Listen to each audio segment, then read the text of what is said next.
on her way. She will join us very shortly. Very good. Before we get started for the more important parts of our meeting, let's please pledge to the allegiance of the flag. Who's going to lead us? I pledge allegiance to the flag of the United States of America,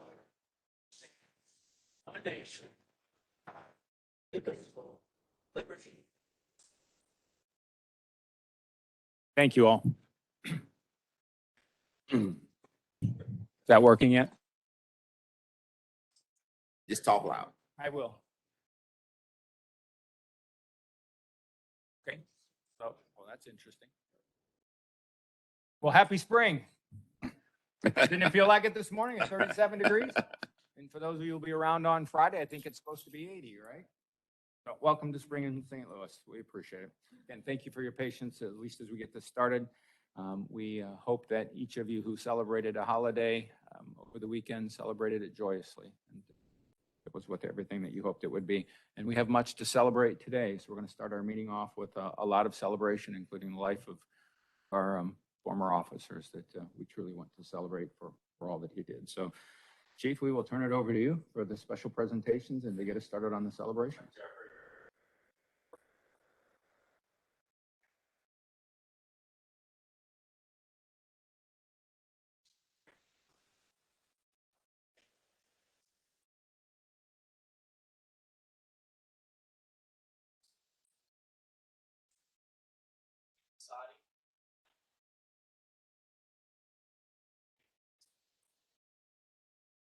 Welcome you. Welcome. My mayor. That's my mayor. We're so grateful for the partnership. I don't know whether you heard or not, but Mr. Banks was very excited to say, that's my mayor. That's right. Well, thank you all for your partnership. We success in that. So thank you.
That's when you think there's no more water left.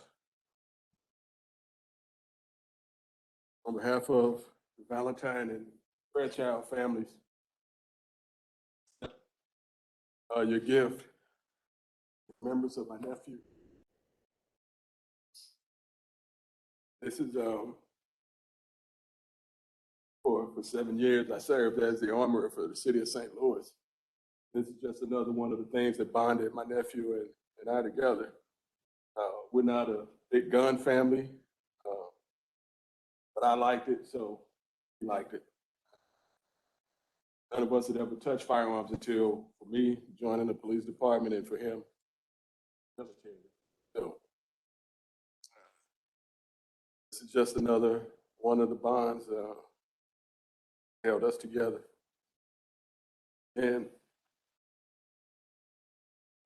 both the Valentine Fairchild family, I accept your gift, memory of my nephew.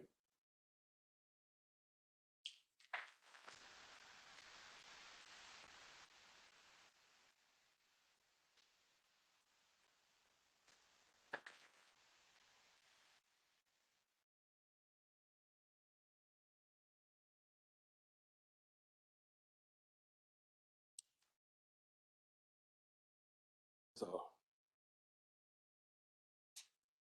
thank you, board.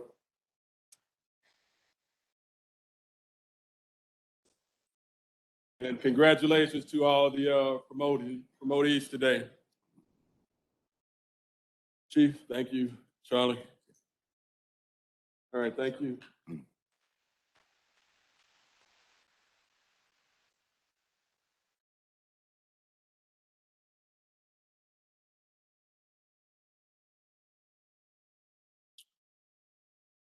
Next on the agenda, we have two presentations to make. Detective Crystal Ruman, come forward, please. And Lieutenant Longworth.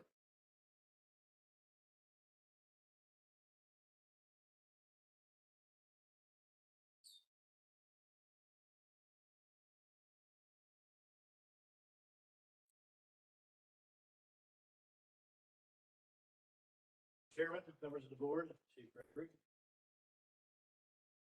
Crystal Rubin, one of our homicide detectives. Fifth.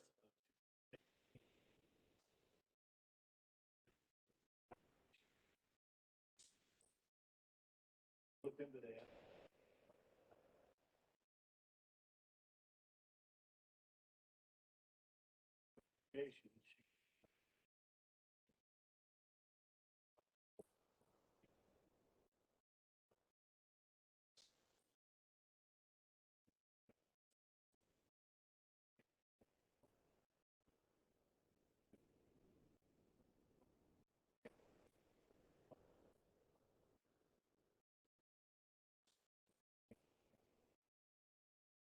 Very well deserving of this award.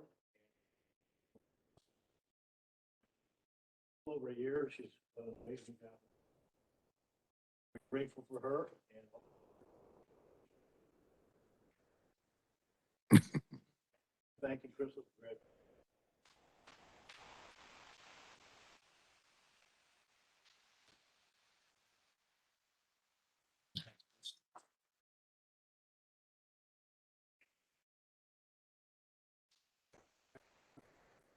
I don't, just tell. Becker,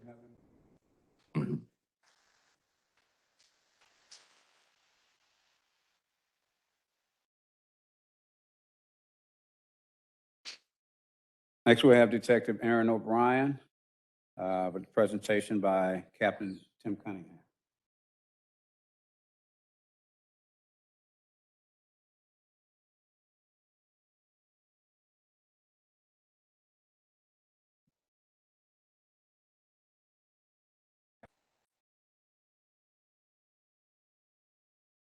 Chairman, board members, Chief Gregory. Charlie says I got to speak in the mic for clarity, so here I am. You're welcome. Officer Aaron O'Brien, now Detective Aaron O'Brien, a very well-deserved honor for her. I'm honored to present her this award. On Christmas Day 2020, we had an unfortunate tragedy in North County Precinct, wherein the officers got a call to for a homicide, and it was a pregnant mother and her 2-year-old daughter were killed. Officer O'Brien was there along with the other officers from B Platoon. There was a 6-year-old and a 7-year-old that were not harmed. A distraught father is the one that committed these heinous acts. He later took his life. Detective O'Brien, sorry about that, took it upon herself, along with some other members of her platoon, to do something to try to assist the family in any way they could. The children were now without a father or a mother. So the grandparents were taking care of the two surviving children. They raised money. They were able to provide a Thanksgiving dinner in 2021, and also gave the kids a great Christmas the following year. And hopefully nothing's going to nothing will replace what they had before, but the humanity and the act of kindness that Detective O'Brien initiated is very well deserving this award. So congratulations.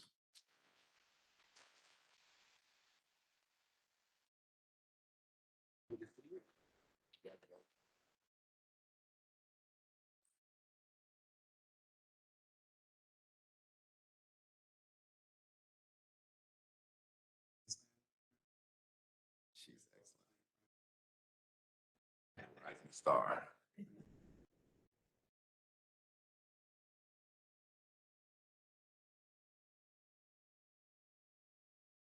Next on the agenda, I have some promotions to make. I was told by the board that I made so many promotions this time that I can't make any more for the rest of the year. So those of you that had hopes, forget it, all right? First of all, I'd like Sergeant Robert Dean to come forward.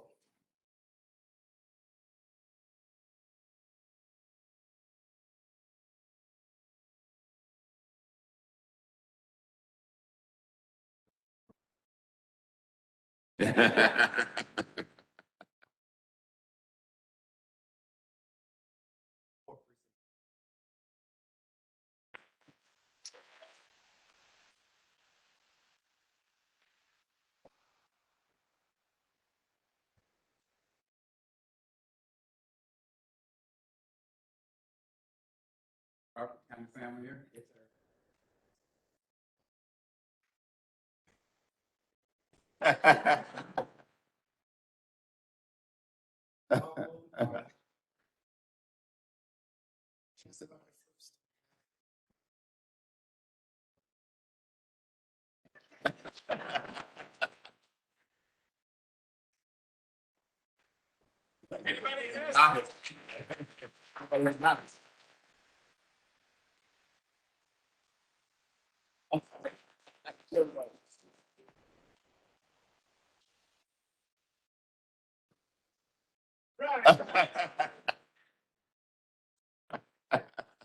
He did. That is so cool. Look at the back.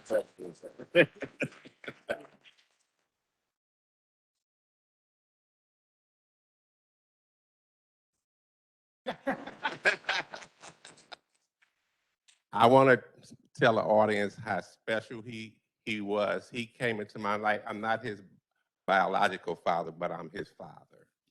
He came into my life 30-something years ago. He's a funny guy, and I'm pretty sure you guys know that. But he got it from me. But anyway, he came into my house at the age of 14.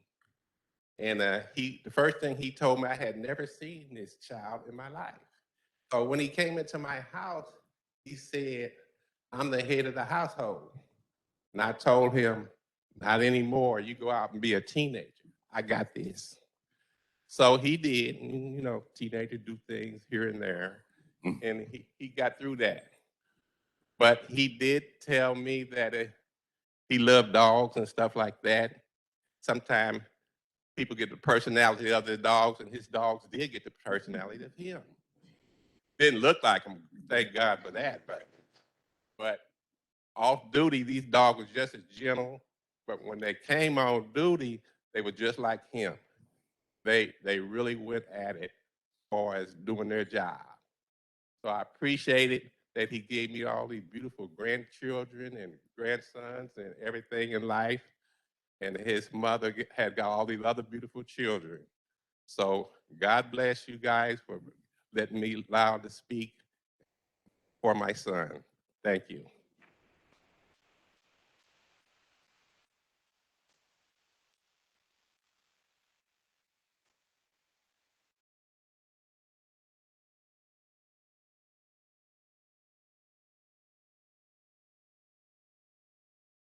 Next, we have Sergeant Derek Fort.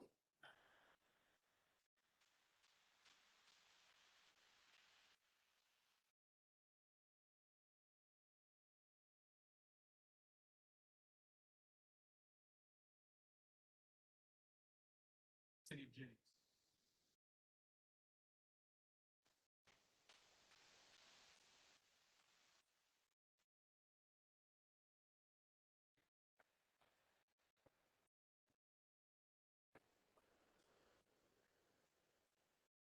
Another problem also was just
Sergeant Goran Kotick.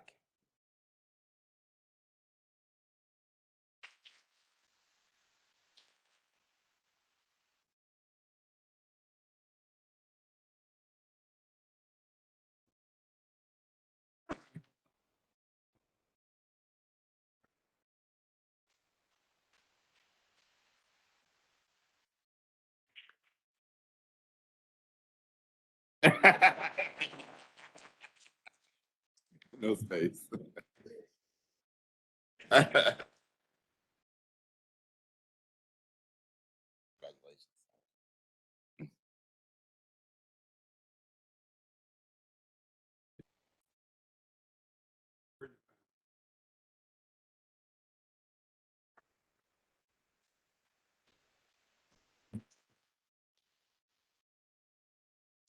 Sergeant John Krebs.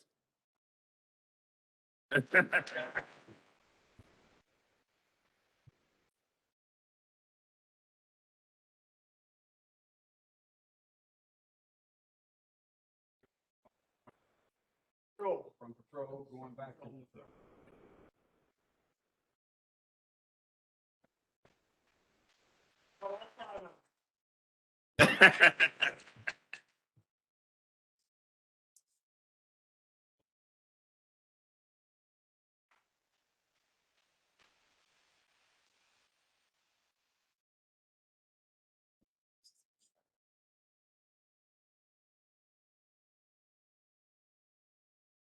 Look out for me in a second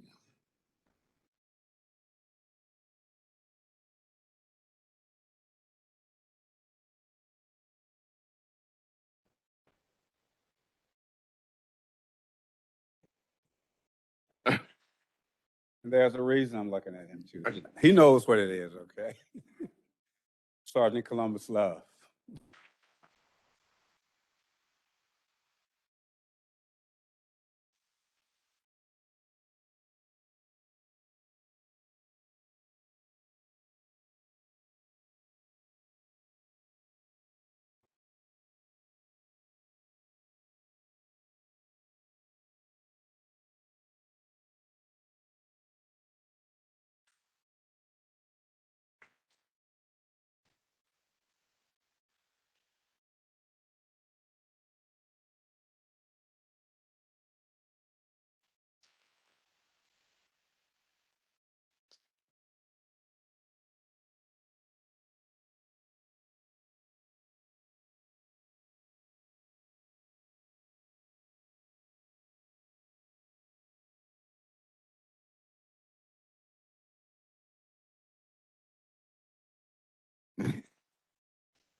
Rodriguez, it's tough with these microphones.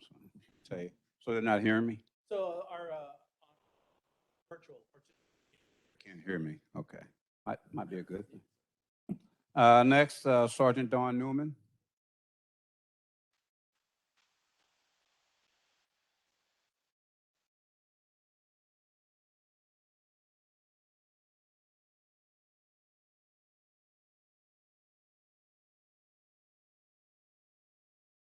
Seventh precinct. And she's going to the 7th precinct. Well, congratulations. You got family here? Yes,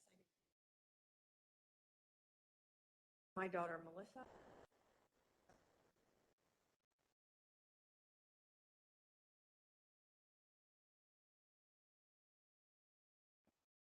Josie. John O'Neill.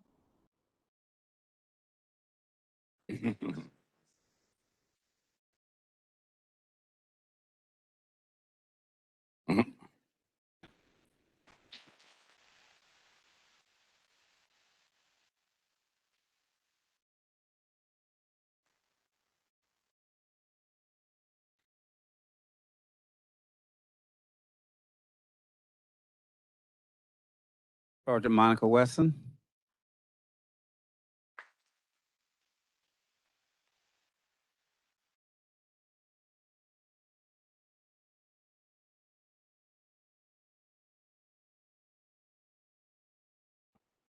The fourth precinct. Going where? To the 3rd precinct. Got family here? Friends? Back wall.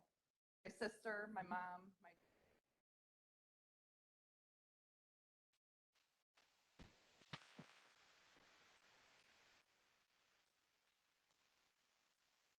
With both of you wearing stripes, is there?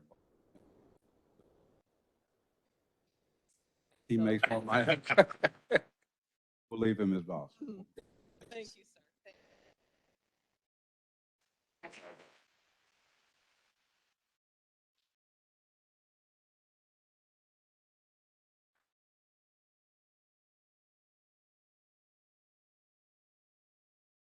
Thank Lieutenant Bradley Bland.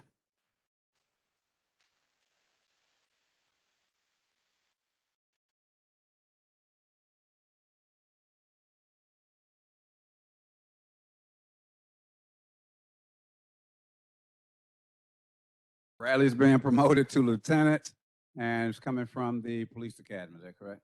Where are you going to be assigned? City of Wildwood. Congratulations, man. You got family and friends here? coworkers. Okay.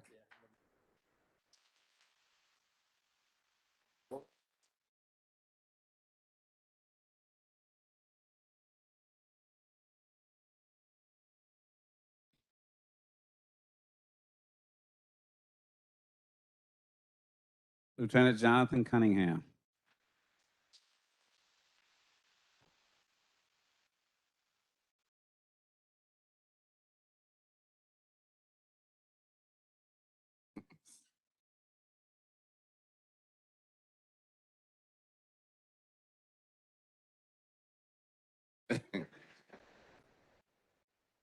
Jonathan's being promoted from BPS, and you're going where? North County Precinct. Family, friends here?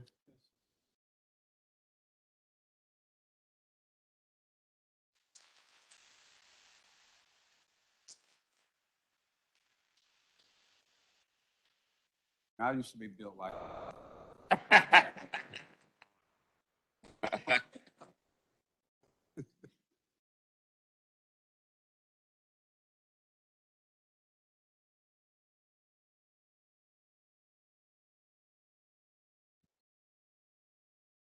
Sergeant John Edgecombe. I'm sorry, Lieutenant John Edgecombe.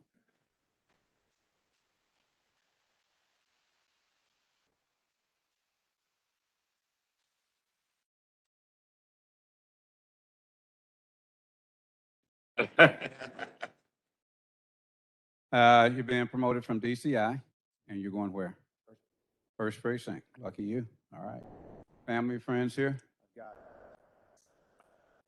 Come on, stand up, guys. And then, so I can get more, I'm trying to recruit Dean's family and Fred's family. Thank you all for being here.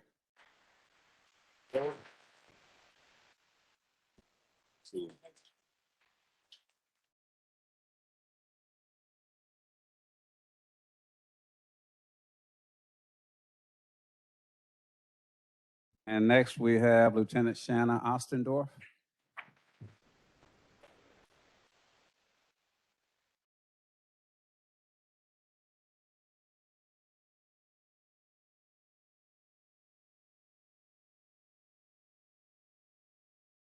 You're going where? Valley Park Detail. Congratulations. You got family, friends here?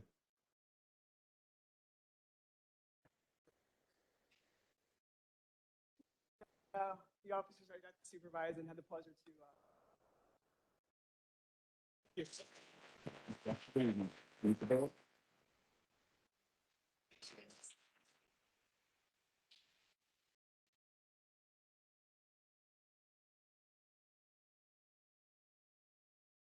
And last but not least, Captain James Morgan.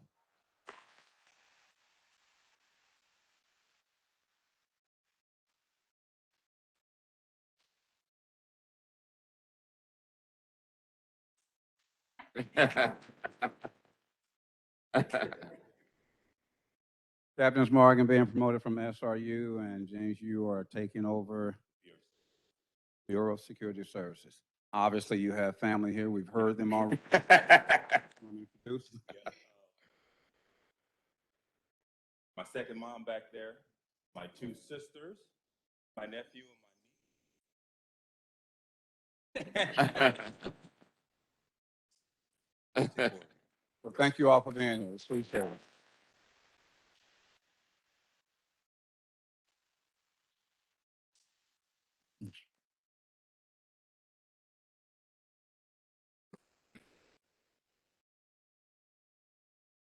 I want to congratulate all of you all for your promotions. Okay, you guys are the future leaders of this department.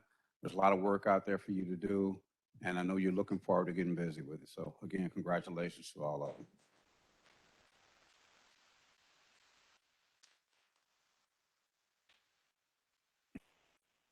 Commissioner, that's all I have as far as special presentations.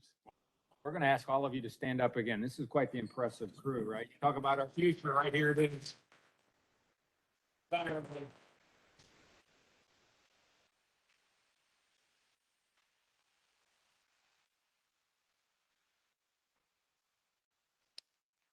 Lord, thanks you for your additional responsibilities, for your additional contribution.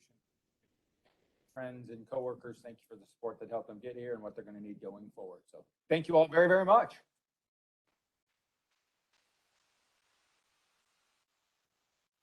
I will let you know that we're getting ready to get to some business of the department. If you do not wish to stay around for the business, please feel free to leave. Now the room's gonna be. It's about to be just us.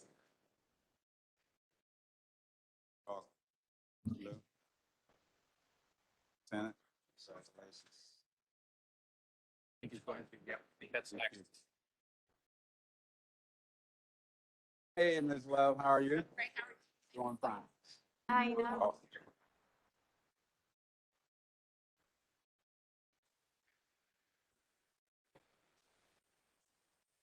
Stand down.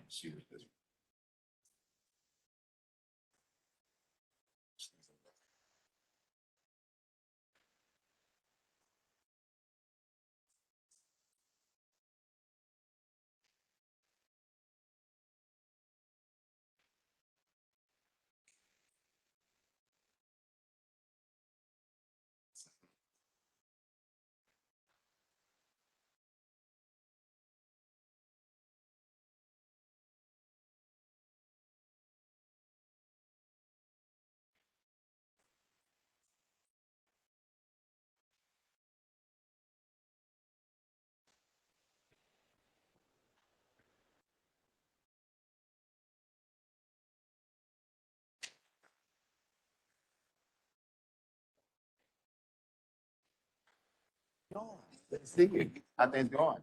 I'm glad you came.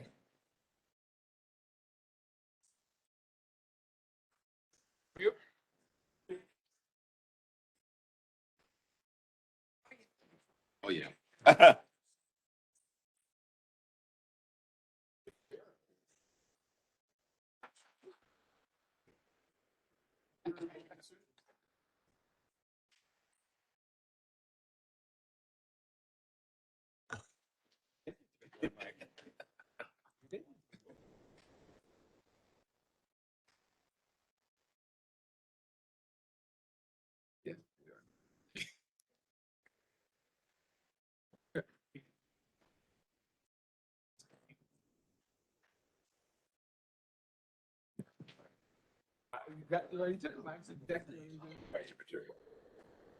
You want to say it?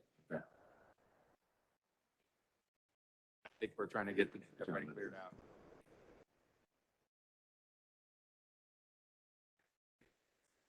Yeah, we were just joking. Apparently Becker knows how to clean a room. Yeah. Plenty of seats down front. Yeah, place. Sure. Chief, before we get going, you in the back, can you come down a little bit? It's lonely up here. Come on, sit down. Like in school, down front.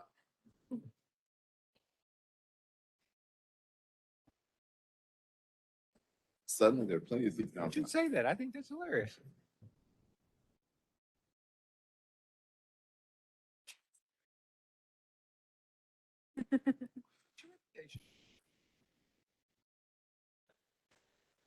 Was it something we said? Everybody left. We're not. Okay. They're not. Okay. All right. No worries. That's great. All right. Chief, you want to keep us rolling? Commissioner, I'll get right into our agenda. First on the agenda, we have the budget report. As you all know, that we had a surplus of about $3.5 million that was returned from last year's budget. Most of that was missed salaries that we didn't have. At the next board meeting, we will have the first quarter expenditures for 2022. It'll be reported to you. Along those same lines, Budget Policy Coordinator, Mr. Christopher Howard, has requested a mid-year budget review that will be presented to the county council to let them know just where we are with the 2022 expenditures up to this point. And there'll be a report made to the county council.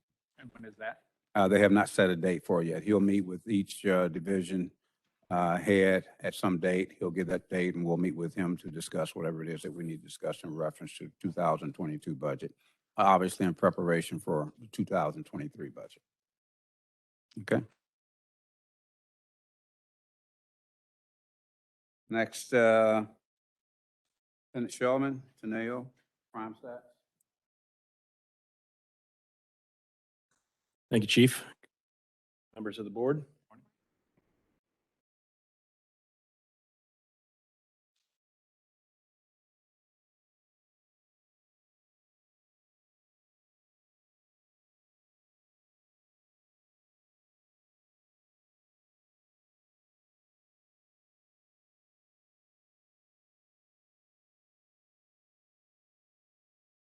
Do we know how to, nope, there we go.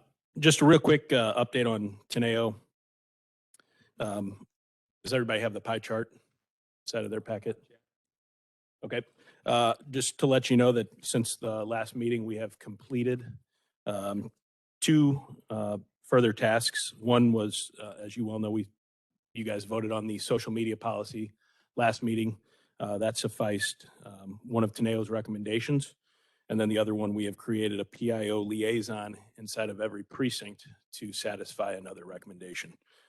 Since the last meeting, there are about 8 others that have moved to close to about 75%. So hopefully next month we will have a few more. Frequency, when do you think this first batch and have them at a point? The first batch of 90 X of the. So I would say, so if looking at this, there's only been 5 that have not been started. There's another 36 that are currently in progress. Honestly, I'd have to go through each and every one to see exact timelines and speak to those certain divisions. Obviously, I have the updated sheet that just gives me little bullet points on it. But next month, I'll definitely have an answer on, how close we are on several of these. Yeah. Approximation on 36, the 5 we've made the. You got it. All right, and then moving into crime stats. Obviously, these were numbers through March 31st. On our notable events, as you can see, the majority of things continue to trend down. Most notably, vehicle pursuits are down 50% from last year through March. Again, we have added starting this year that box on failure to yields, 477 through 3 months. The 239 in parentheses there is just the number in March, so that obviously quick math shows me that 238 occurred in January and February, and we had more than that in 1 month. So this continues to be a trend that we see on the uptick. The failure to yield map that my team puts together, just a heat map showing per precinct. As you look at this, about 51% of failure to yields occur in either the 1st or 8th precincts, North County or Jennings. Moving on to Division of Patrol data for March of 22. Obviously, this is a lot of information, just some notes on what the 1st precinct in Jennings generate just alone by themselves compared to the other precincts. About 44% of the radio calls are generated from North County or Jennings. 41% of all reports filed in the Division of Patrol come from those 2 precincts, and about 50% of all arrests from those 2 precincts, including 58% of the summons and lieu issued. 61% of all guns seized in March came from the North County precinct as well. We look at the crime data, crimes against persons. Yep. Can we just go back one more? Okay. I haven't seen this yet, and I think in addition to which precinct these failure yields are coming from, the time of day is also interesting. Mm-hmm. Yeah, it definitely is. And again, I've told you all this, anything that you want to see as far as breakdowns of, just let us know and we can have that for you prepared next month. Could you send these to us? Of course I will. Thank you. Yes. Absolutely. Thank you. Sorry to disrupt. Oh, nope, not disrupting anything. So again, when we go to the crimes against persons data, as you can see, the majority of, trying to get it on my screen here, the crimes against persons across the board are down. Homicides, obviously, the 24 to 14 is those investigated by our crimes against persons. And I know that the aggravated assaults with firearms down 22%, and aggravated assaults with other dangerous weapons down 30% is obviously a good thing for the department. Here's that homicides by the numbers. The breakdown of, as you can see, the comparison from 2021 to 24 to 14. 10 of those in the St. Louis County patrol areas, so either unincorporated or our contract municipalities, and then the municipal homicides would be 4. When we look at crimes against property, everything down, again, still trending that way, with the exception of motor vehicle thefts, which is up slightly, almost 8%. And you also mentioned about the trend for March, and we got to hear your information. Yep. You have a feel for how the numbers are trending while they're down through the. So, yep, I know what you're saying. So down overall, but the gap's closing. So, for instance, if we look at crimes against persons, so whereas I just pointed out the aggravated assault with firearms is down 22%, last month that overall number was about 28%. So it's starting to come back to the mean. You'll see here in just a second when I pull up the calls for service, you'll see that those are also on the rise as well. And then crimes against society, the major note here, the DWIs that the department has written up 58% from the previous year.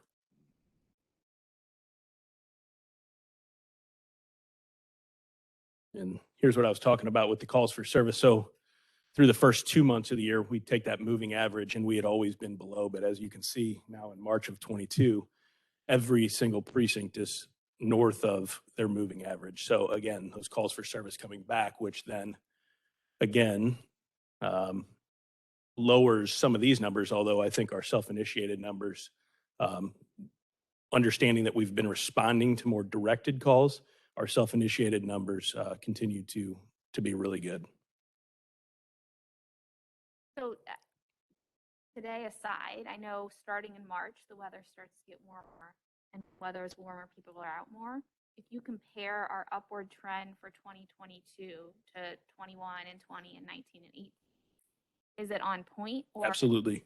So every year that I look at these, and I went back through the last 2 years at least, I actually took a little bit of 19 into account because 2020 was such an outlier. And every March it starts the uptick, and then we're going to go through, it's going to continue usually to rise. And then once we hit August, it's going to start creasing back down. And then you get to December, it starts to rise again just because of the holiday. so are we increasing by the same? Yes, same rate, nothing alarming at this point. But for the fact that we just don't like. Absolutely, yes. But again, looking at the overall numbers is a good thing as far as the crimes against persons, crimes against property, seeing that those are down, obviously is a key indicator. But the calls for service are going to continue to rise. Yep. Lieutenant, can I ask a question on the? Of course. To what do you attribute the rise in the DWIs? That more patrols out? Yeah, absolutely. The majority of those would be generated by our highway safety unit. And I can't speak for them on how many, type of saturation patrols or DWI enforcement types of, it could be more than last year at the time. Oh, so top calls, here we go. Obviously, as you can see, sick cases are always going to lead the way. Phone calls, things of that nature. Burglar alarms would be close to 1,000 as well in March. Any questions on any of those? And then finally, to wrap up our crime data is the TSR numbers, the traffic stop numbers from March. Again, almost the same as the previous 2 months as far as percentages in each precinct. So nothing over 2% one way or the other from any precinct, up or down.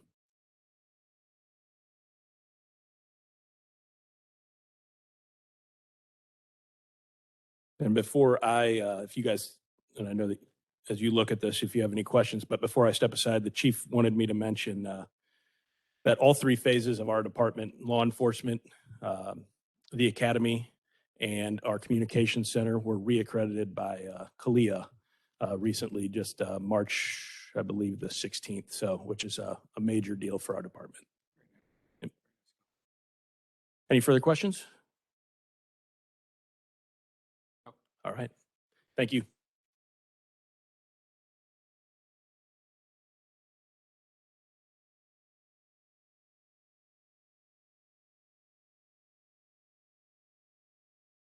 Being a CALIA accreditation assessor, I've always tell the accreditation managers, once you've been reaccredited, you probably take about a week off, relax, and start preparing for the next 4 years. So Brian and his crew has about a week to relax before they can start preparing for the next one.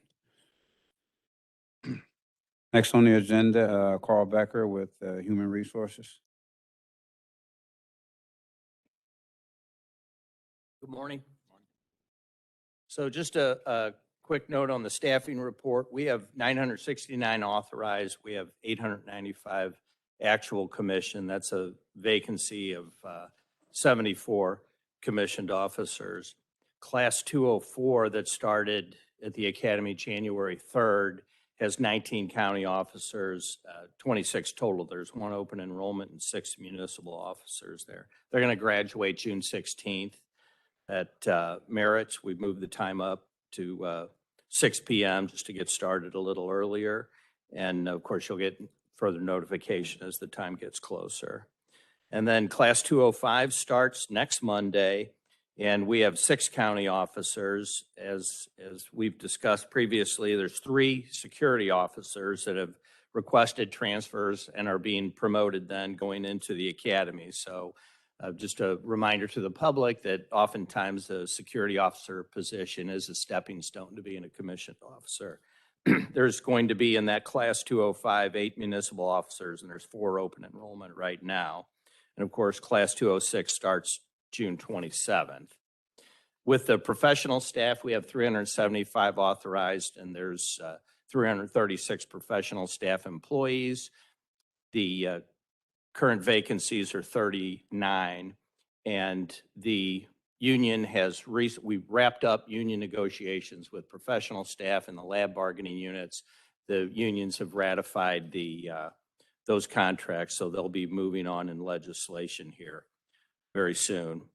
The Dispatch Academy started April 11th, and we have 3 dispatchers in that class, and there's another PSD class starting June 13th that we're working to fill to the capacity of about 12 or 13 recruits there. We have 0 employees out with COVID, and that's pretty much been the norm the past couple months. Once in a while, we'll get 1 positive. I don't think we've hit more than 2 out at any one time, but the average is very low, so that's good news. Right now we have, I know I've said this before, I kind of want to remind the public, we have 9 out on military separation. The department fully supports reservists. Sergeant Garcia just got back from Guantanamo Bay after a year deployment, and we recently gave a conditional offer to a Marine Corps reservist. So that's an excellent source to fill our commission roles and security roles, and just wanted to remind the public that we fully support reservists. And the applications for February of 22, we had 37 police officer and police recruit applications. We currently have 10 in backgrounds. And in the month of February, there were 8 NBQs and 15 voluntary withdrawals.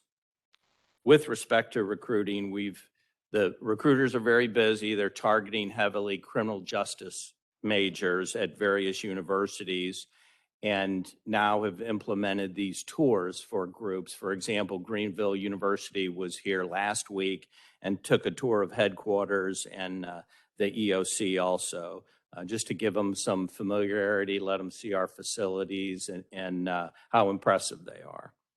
And we are in talks with various universities to increase the tuition enrollment programs that we currently have with Maryville and Lindenwood.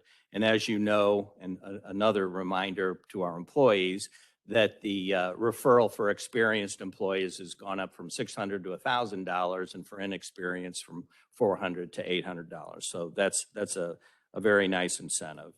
And we're working on other initiatives also that you're aware of, and hoping to keep moving forward and filling these academy classes and getting in as many lateral as we can. Yes, ma'am. Numbers for the committee seemed how it was like. I think it was 63 last month. So yeah, it's I don't have the resignations from the month of February, but it actually, as of this time last year, we're a little bit down on the average. It tends to fluctuate. You normally get your retirements early in the year. So we've only had 8 retirements so far this year. I think at this time last year, we had about 15. So that's kind of slowed a little bit. So the retirements are included in 13? Yeah.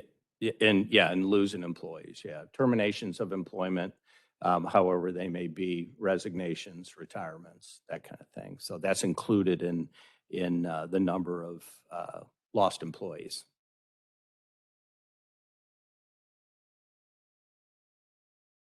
Anything else?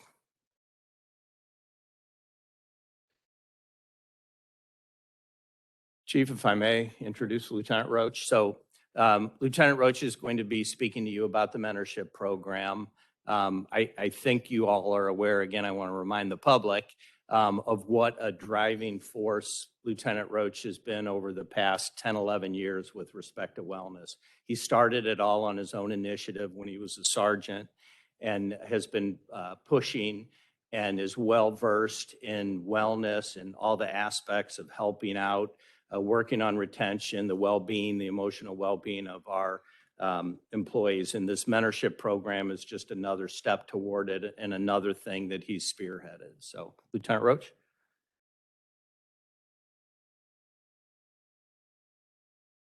Good morning. I was asked to speak today briefly on the mentorship program, first ever in our history. So just give you a quick rundown of it and certainly welcome any questions now or later. Our primary goal of our mentorship program is retention. We want to do that by creating some career pathing, some career development. And I should back up.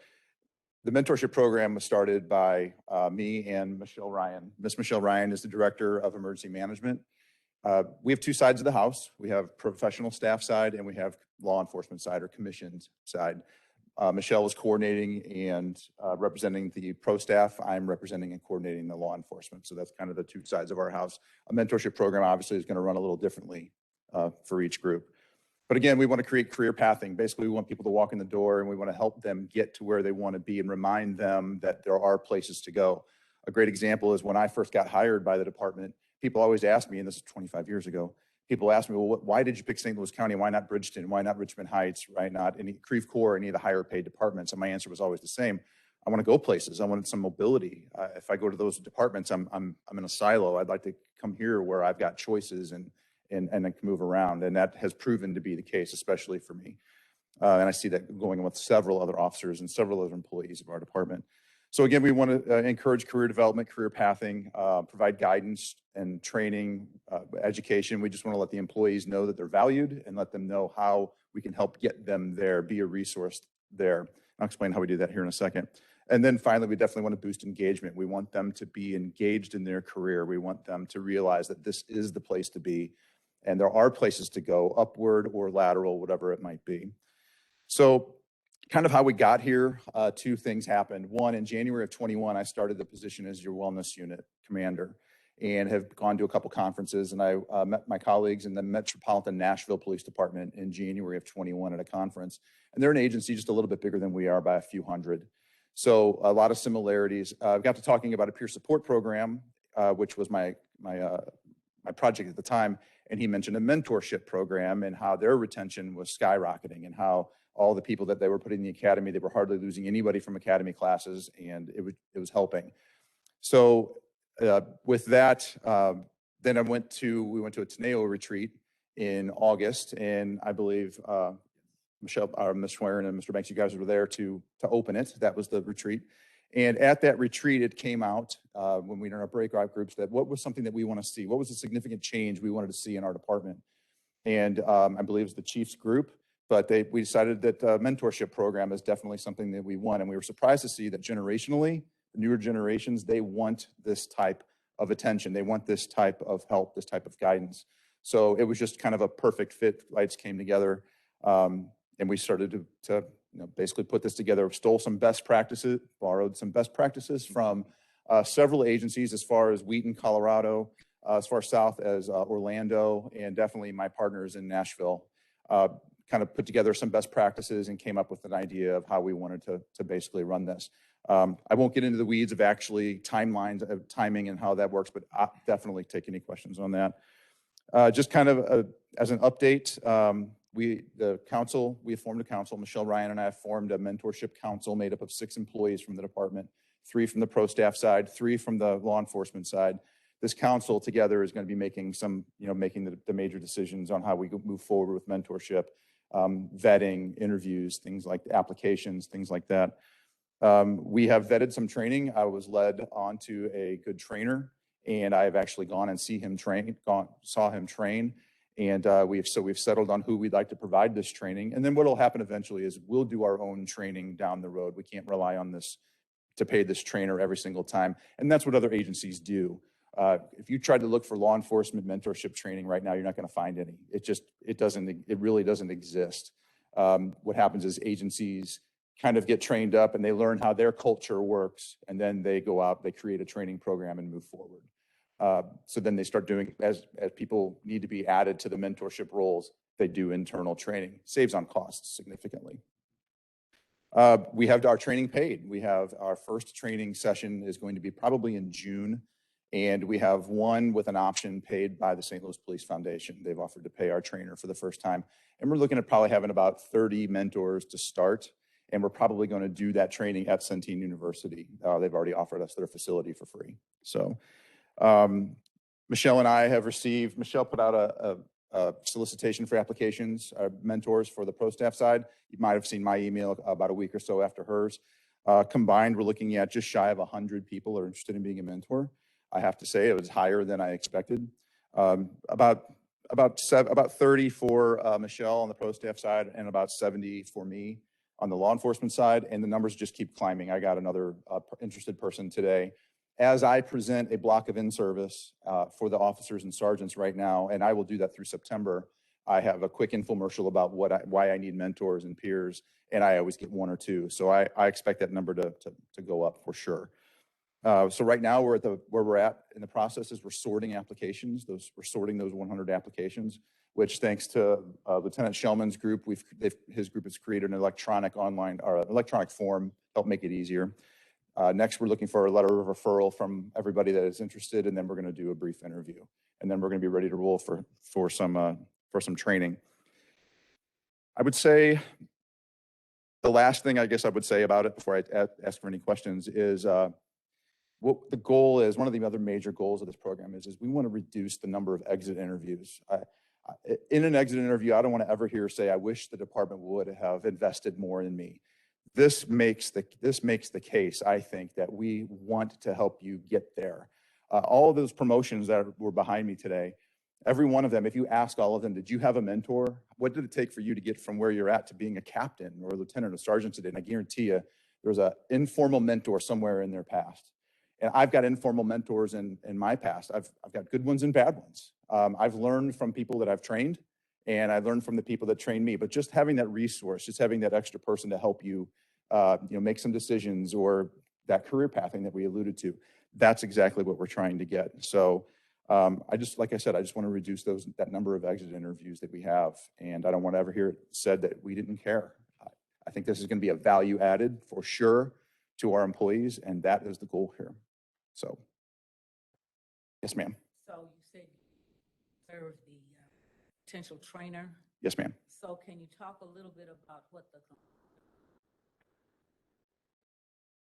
how long? Yes, so he offers an 8-hour. He offers days long, but of course that's not going to work well for us. So he has an 8-hour course that he offers, and I went and saw him present a portion of that at a healthcare convention at the casino I think one of the St. Charles Casino, and got to sit in his class, and he actually let me participate in the training. But basically, he addresses the mentor and what their roles are, and the heavy burden that they have and the responsibility that they're going to take on in order to help people, because they're not just helping somebody get through take a course or take a class, or this is what you should be when you grow up. It's maybe that person needs help personally and otherwise, but especially within their career. So he talks about what it's like to be a mentor. He talks about expectations. What is it like to be to mentee? What do we want to get from each other? He also, and I thought this was interesting, he opens the door to remind mentors that you can learn from your mentees as well. There's definitely should be a give and take.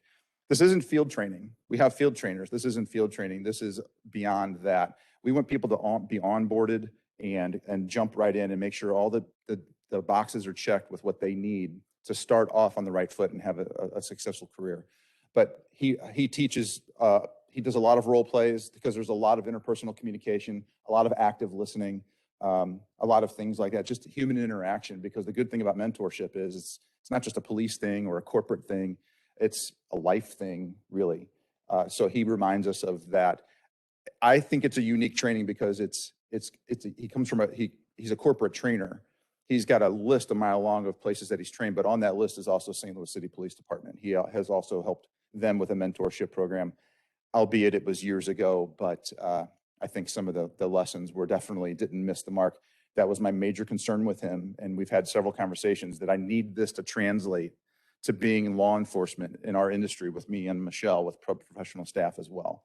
So that was the goal of that training. He assured me, and I saw that I don't think that's going to be a problem. Yes, ma'am.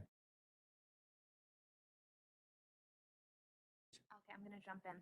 Yes, ma'am. Peer-to-peer support and mentor program. Is the mentor program going to supplant peer-to-peer support? No, ma'am. We're going to have a peer support team. We have a peer support team. We've revised our training, and we're ramping back up here in May and June. No, a peer is different from a mentor. A mentor is more developmental, more get you there, more let's talk about things. Now, there's going to be a portion, obviously, of being a peer, because when your mentee comes to you and says, I'm having a problem at home, well, now we need you to be that, engage that compassionate side of being a human and having that conversation. And that's something that a peer does on a normal basis. So to answer your question, no, it does not. But good peers are good mentors, and mentors are typically good peers because of that interaction, because of that interpersonal communication, because of that active listening, because of the investment that they're making into that person. So we don't want that to be the case. I will have a peer support team that has different roles and responsibilities, and a mentorship program that has different roles and responsibilities. But obviously, I think we're going to have some crossover, which is great. That will be good. Sure. So mentorship focuses professional development. Yes. Okay. Yep. With respect to the training, I know you said that you're developing internal training, or you will over time. Yes. To the extent that this training is valuable and this trainer is valuable, and we want to do another session, if you need resources, I would encourage you to come to the board and let us help you figure out how to get that done as well. Definitely. I think if that would be the ideal situation, but having been around for so many years and starting different programs, I know at some point, unfortunately, the budget kicks in. So no, I think thank you for that offer, and I will definitely take you up on that. I think he offered to do 20 to 30 at a time. And if the numbers keep climbing like they are, we might have enough to seat another class and another class and another class.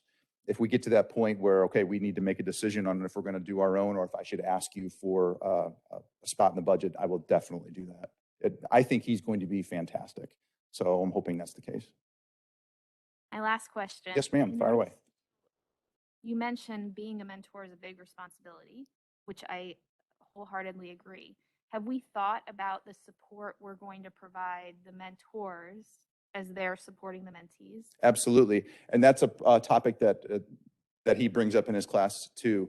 And on the peer support side, we call it compassion fatigue, where constantly being there it can be exhausting at some point. Same with the mentor. So what we've done is Michelle and I have put into place kind of a system where you're not going to be a mentor all the time forever, because ideally after that initial formal mentorship starts or ends, it's informal from there. So we don't want people to have, I'm a mentor and I've got 5 mentees. That creates some serious problems. So we're shooting for a 1-to-1 ratio, obviously, and we don't want those mentors to be exhausted, and we want them to concentrate on themselves as well. Mentors have mentors too. So we want them to kind of, take a look at themselves also and remind themselves of where they're at. But I think there's an argument to be made. You learn more when you learn more about yourself when you're teaching it to others as well. I think there's a great value to that, and I think that there's an opportunity here for that as well, especially when the mentors are being mentored.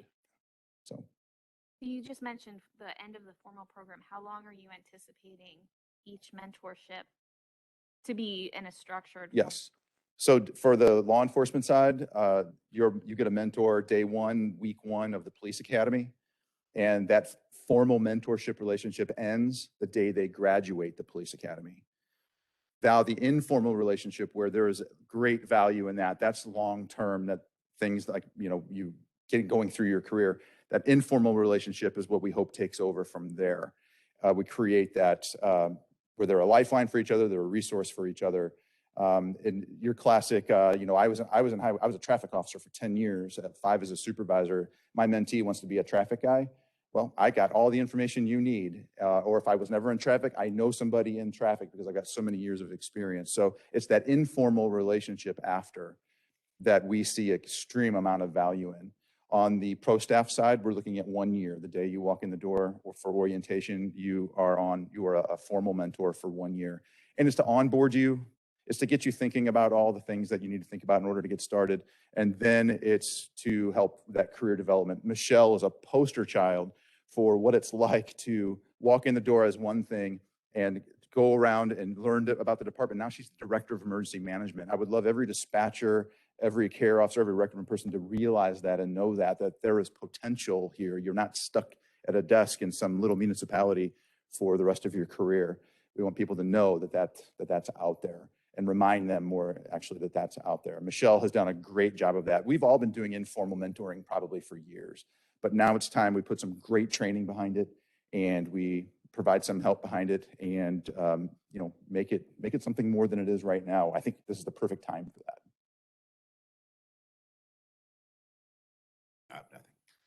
Couple of comments, and maybe I'll lead with the question. So we have approximately 100 people in the pipeline for mentors. Do we have, about how many? Do we anticipate how many people we think are going to raise their hand to be mentees over time?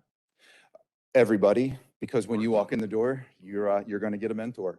If that mentor-mentee relationship ends after the formal period, then so be it.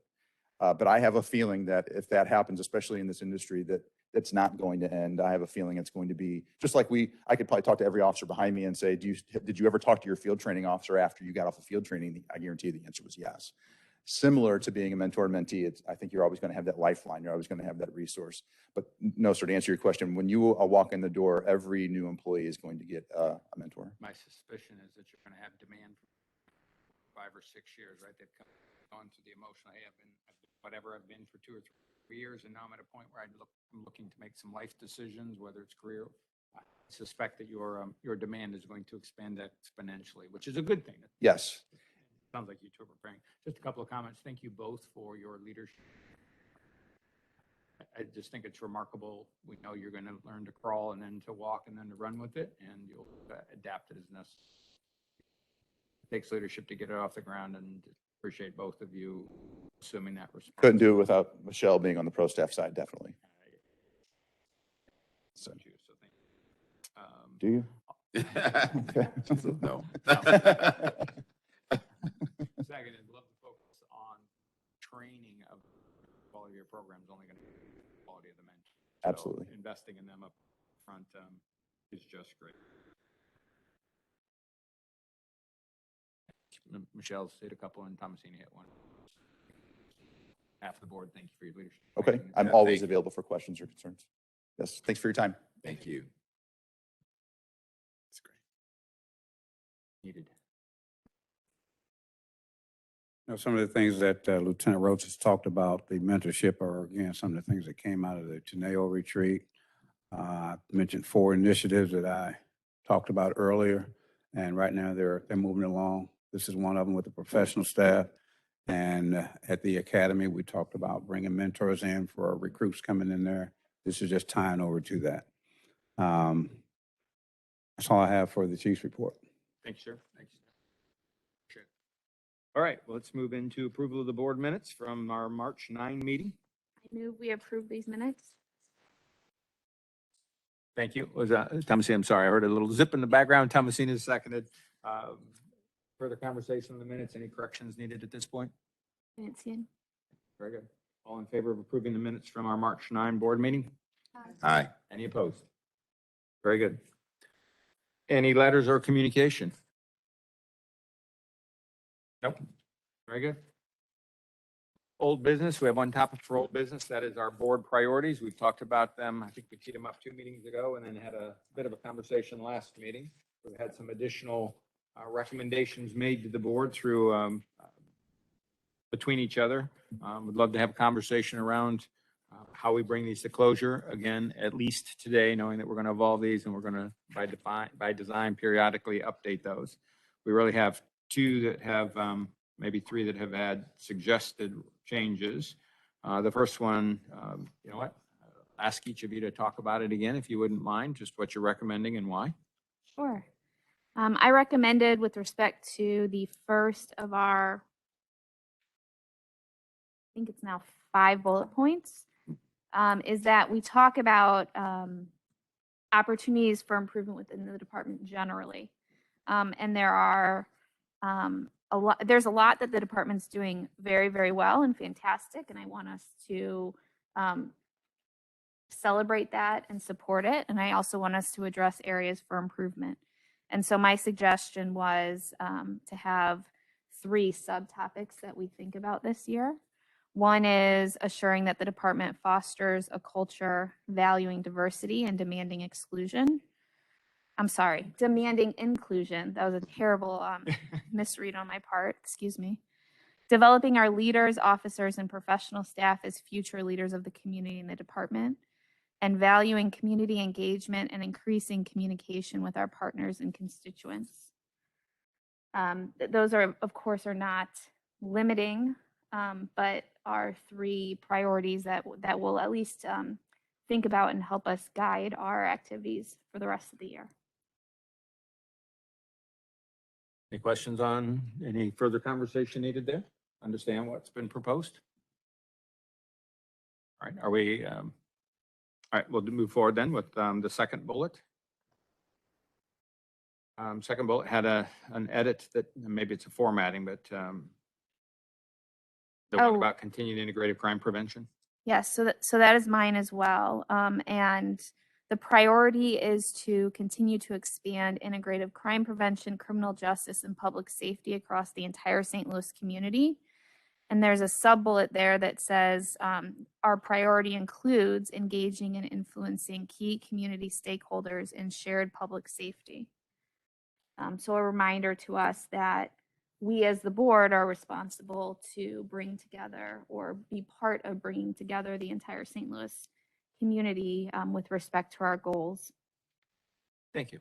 Any further conversation there? Questions?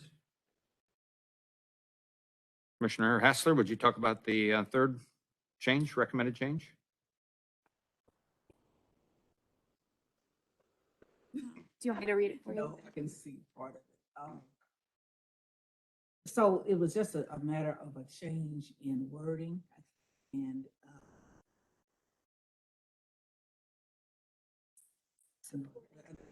see that I was just looking at the, anyway, it says support and collaborate with the chief and the department in our role as civilian oversight. I thought that would be a clearer way to express what we were looking for in our relationship with the chief and the. Questions for that one? A bit of a question on that one. The word collaborative, sorry, support and collaborate don't align for me with the word oversight. Can you talk to me about that a little? Yeah, so oversight says just that, right? You provide oversight and guidance as opposed to just support and collaborate. So it seems like that those minimize our role as a committee that's supposed to provide oversight. So I think that words that expand what civilian oversight is.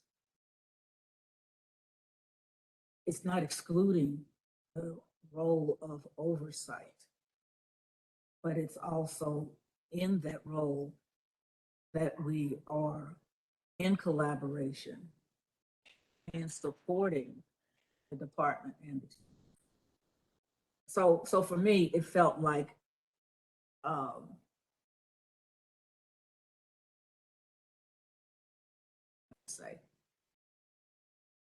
it almost felt like snapping a whip the way it was worded previously. And I thought that our position would be a lot clearer, that yes, we have oversight, that is our role that's defined already in the charter, but as we look at our own priorities for this year, what does that look like? It looked like, yes, as we oversee what's going on, that we support and collaborate with the department and the chief.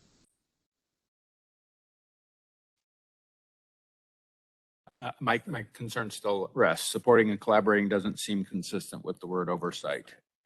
Those are, oversight says you are providing direction or you're responding to issues that are having, maybe even have disagreement at times, right? That's part of oversight. Supporting and collaborating seem inconsistent with that. If that's all it is, if there's more to supporting, collaborating, and So what do something. you see when you see supporting and collaborating? I'm sorry, I thought I just described them, so I'll try it again. Oversight says you're providing direction, you're having those uncomfortable situations or discussions at time, you are providing the guidance that's needed when it's needed there, you're delving into issues that need to be delved into, right? The word oversight being just that, right? You're overseeing what's going on.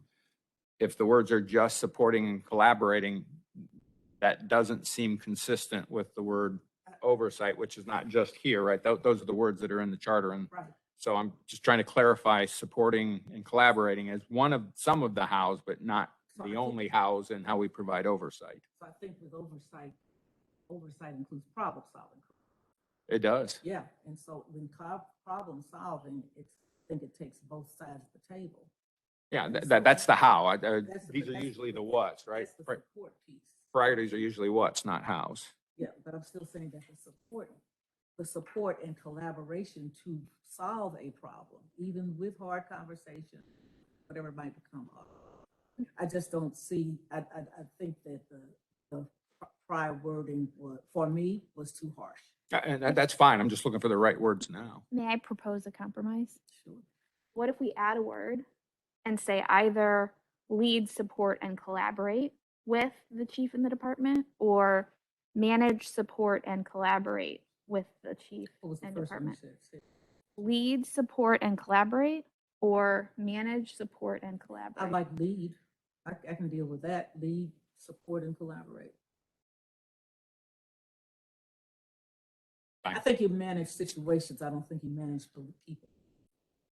And that was what bothered me. Again, perhaps for a personal conversation someday, but I just fundamentally disagree with that. Our job as leaders are to mentor, to do things, but we'll talk about that later. I don't think you just manage situations. I think you absolutely have to manage and lead people, different backgrounds. So fortunately, we're willing to listen to each other. It's good. So where are we with that? The lead? So let's talk about them in total. Are you all good with lead, support, and collaborate? I am. I can live with it.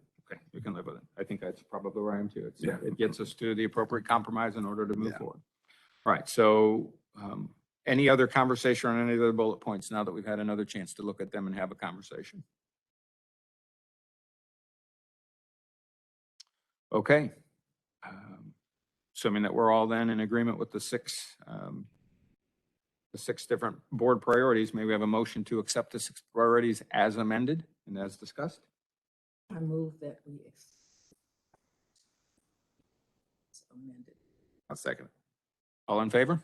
Aye. Aye. Any opposed? Very good. Thank you. And Thomasina, thanks for the conversation. You're welcome. Any other old business?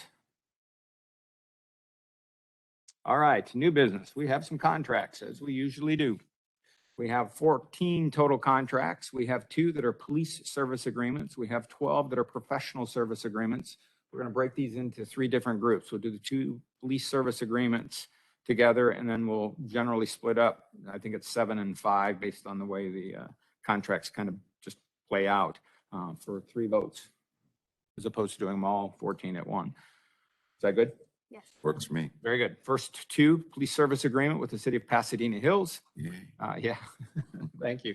As I think we've already contracted with, so it's for full police services for a period of May 1, 2022 through June 30, 2023, with an annual charge of $130,029.94.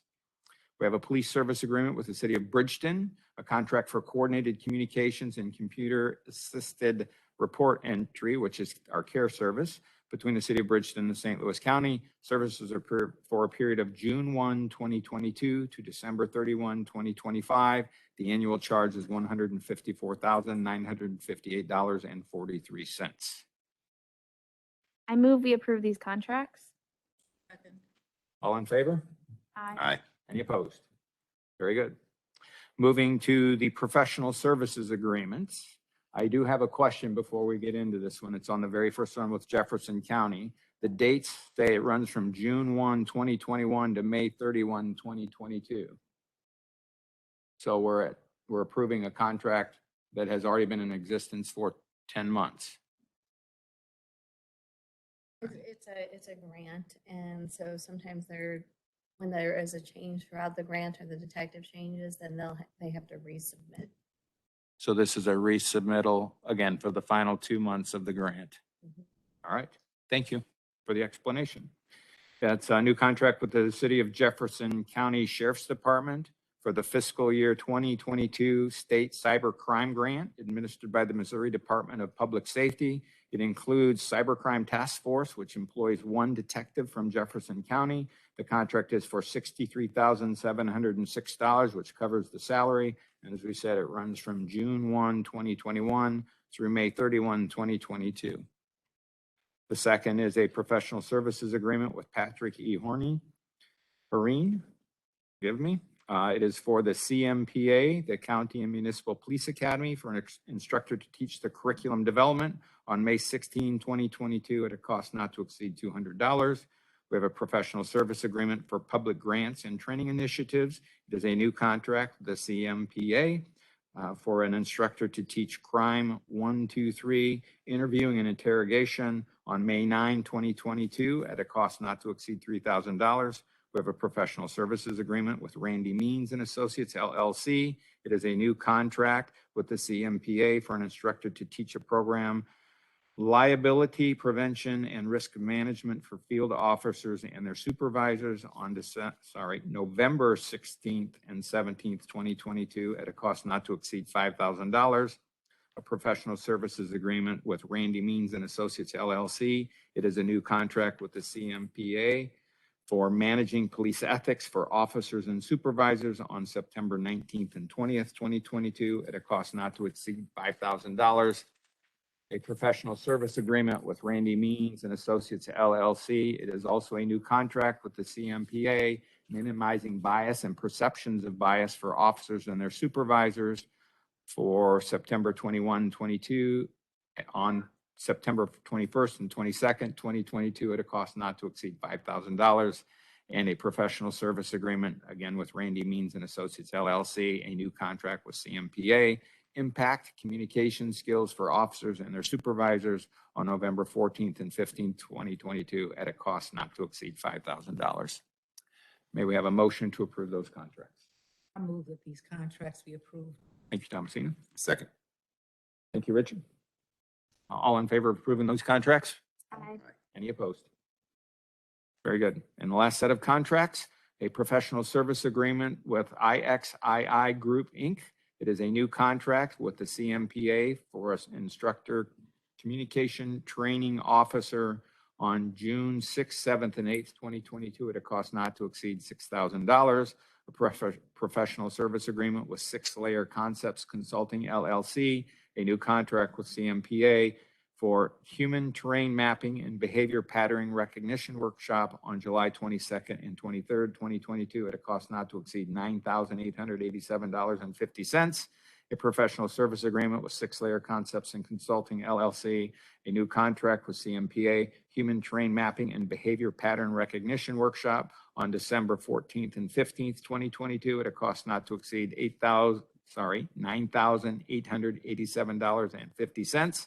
A professional service agreement with Van Meter and Associates Incorporated, a new contract with CMPA for applied leadership principles on October 17th, 2022 at a cost not to exceed $2,900. And lastly, a professional service agreement with Van Meter and Associates, Inc., a new contract with CMPA for first line supervision on September 28th, 2022 at a cost not to exceed $2,900.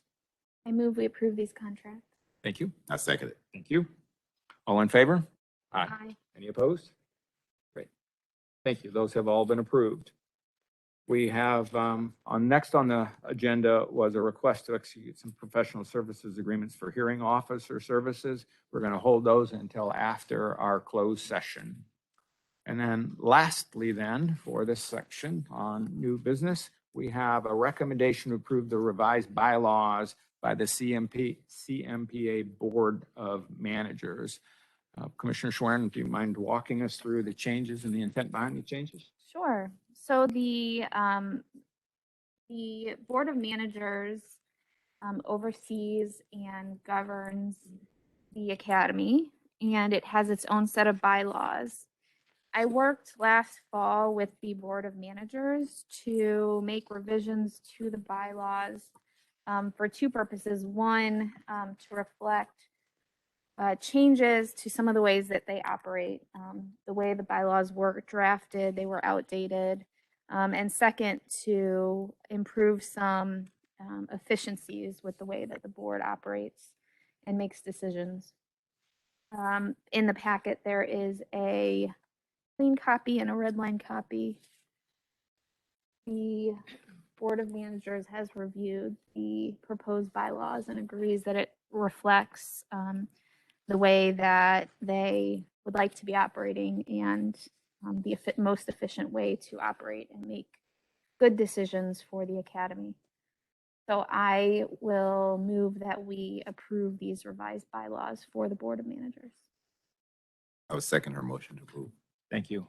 May I add a bit of conversation? Mm-hmm. So not so much the names of the who, but what are the roles of the people who are on the Academy Board of Managers? They're chiefs of other. There's one of us, Chief Gregory, a few municipal chiefs, and then there's one more from the county, right? Okay. Yeah, but there are municipal chiefs, and then there's also our department participates. Yes, 3 or 4, right? Yes. Point of asking the question was for those who might be watching, I wanted to understand who the Board of Police Commissioners are. That's okay. I should So have been more the specific. Board of Managers. Sorry, Board of Okay, Managers. so big picture, it's comprised of municipal chiefs and our department, and the Board of Managers comes together and discusses the academy, its direction, issues that are going on with the academy, how to make it most efficient and effective for the community, because the academy trains both county and municipal recruits. Thank you. Should have asked my question better. My apologies. That's okay. I didn't understand Yeah, that. it's because it wasn't well phrased, so thank you. All right, so any other conversation? All in favor of the approval to modify the bylaws based on the Board of Managers recommendation, please say aye. Aye. Any opposed? Congratulations.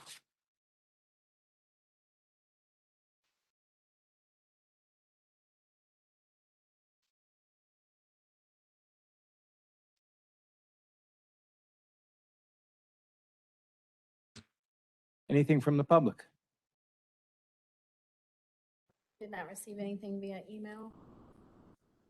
Here in the room. Anything from those of you in the audience? Very good. Thank you.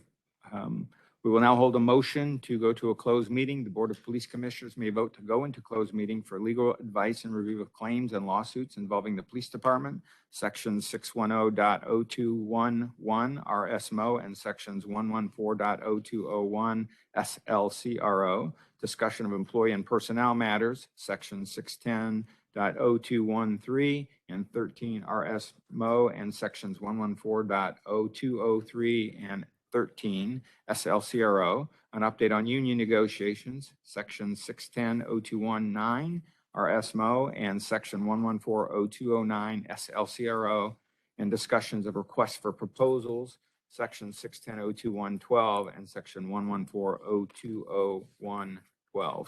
May we have a roll call vote to move into? First, I'll make a motion. Yes, please. Sorry about that. Thank you. I'll second her motion to go into closed session. For I think you made a motion to go into closed session. I did. Thank you. Amy, roll call vote, please. Yes.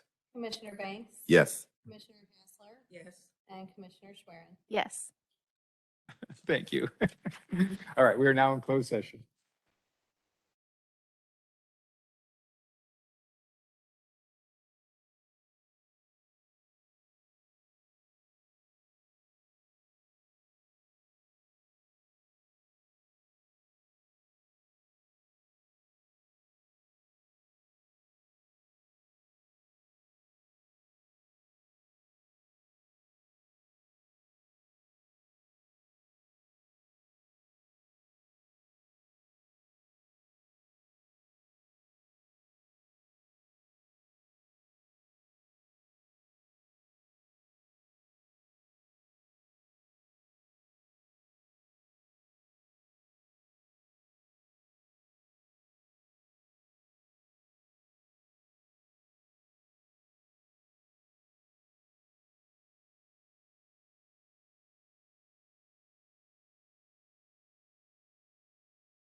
Session. That vote was unanimous to return to open session. We have one more topic on the, one more formal topic on the agenda today, and that is a request to execute professional services agreements. Yes, we I'm had. sorry, roll we call did. vote. All right, do I have to identify? Ashworth said yes. Banks said yes. Hassler said yes. Schwerin said yes. Sorry. That unanimous response would have been, my bad. We'll continue to work on it. We have 4 professional service agreements for hearing officers. that would like to take a motion to approve the request to execute professional service agreements for hearing officers, for hearing services, hearing officer services with, I need to announce the four organizations: ABG Law Office LLC, Banks Law LLC, Lashley and Bear PC, and Watson Wesley Coleman LC. Those would be the four professional service agreements for hearing officer services. May we have a motion? Accept the hearing officer services recommendations. I second that motion. All in favor? Aye. You had a proxy vote? Yes, proxy. I will vote yes for him as well. Very good. Okay. Anything else? Move that we adjourn. Second the motion. Roll call vote, please. Commissioner Ashworth? Yes. Commissioner Banks? Commissioner Hassler? Yes. And Commissioner Schwerin? Yes. We are adjourned. By the way, our next meeting is on 5/11. Forgot to move that into May 11th will be our next meeting. Thank you. I know you guys got to run.